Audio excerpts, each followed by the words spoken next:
But we need that because if you take a look outside of Greenland right now,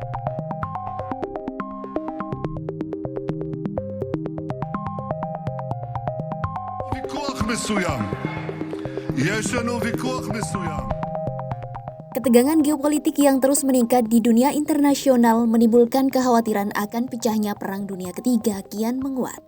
Ketegangan yang terjadi itu melibatkan Amerika Serikat dengan Iran di Timur Tengah, memanasnya kawasan Asia Timur akibat isu Taiwan, hingga polemik Greenland yang menyeret negara-negara Eropa. Kondisi tersebut mempertebal kekhawatiran dunia kini berada di titik rawan eskalasi konflik global. Presiden ke-6 RI, Susilo Bambang Yudhoyono menilai, situasi tersebut menunjukkan kemiripan dengan periode menjelang Perang Dunia I dan Perang Dunia II. Di sisi lain, Guru Besar Hukum Internasional Universitas Indonesia Hikmahanto Juwana menilai, konflik terkait Greenland berpotensi menjadi pintu masuk Perang Dunia Ketiga. Resiko itu bisa meningkat tajam jika melibatkan aksi militer terbuka Amerika Serikat.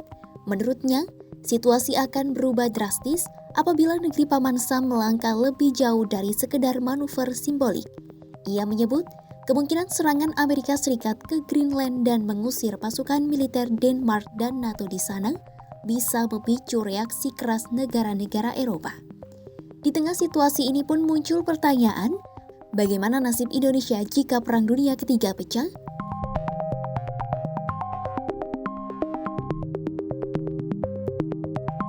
Kondisi geopolitik internasional saat ini membuat sejumlah negara was-was. Indonesia disebut menjadi salah satu negara yang aman jika Perang Dunia III benar-benar pecah.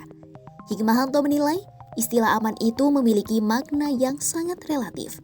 Jika dimaknai dari sudut pandang aliansi militer, Indonesia memang tidak terikat langsung dengan Amerika Serikat maupun Eropa. Indonesia pun menjalankan politik luar negeri bebas aktif yang membuat posisinya relatif aman. Namun, Hikmahanto mengingatkan, skenario perang global terutama yang melibatkan senjata nuklir akan menghapus batas aman tersebut. Bahkan, Indonesia juga bisa tidak aman dan bisa jadi kiamat semakin mendekat. Menurutnya, status non-blok juga bukan jaminan mutlak. Kendati demikian, ia menekankan upaya utama Indonesia harus tetap berpihak pada perdamaian.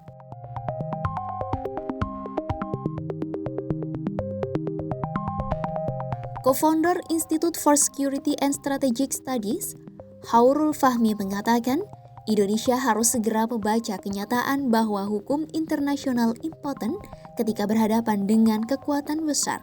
Menurut Fahmi, hal itu perlu disadari agar tidak terjebak dalam ilus normatif.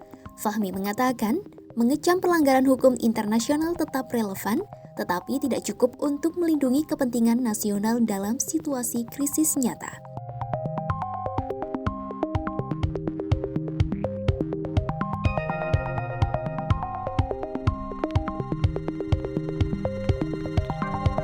Negara-negara menengah disebutnya berada dalam posisi paling rentan dalam situasi saat ini. Menurutnya, mereka terlalu signifikan untuk diabaikan, tetapi akan mudah ditekan jika tidak memiliki kapasitas. Karena itu, posisi Indonesia juga tidak banyak memiliki ruang kompromi, tekanan meningkat dan biaya kesalahan strategi menjadi semakin mahal. Meski menganut politik luar negeri bebas aktif, Indonesia juga harus aktif membangun otonomi strategis melalui kekuatan ekonomi, ketahanan keamanan, dan jejaring hubungan yang adaptif agar tidak terseret secara pasif ke dalam konflik kekuatan besar. Langkah nyata yang perlu dilakukan adalah penguatan pertahanan, ketahanan ekonomi, dan konsistensi kebijakan luar negeri bukan pelengkap melainkan fondasi utama.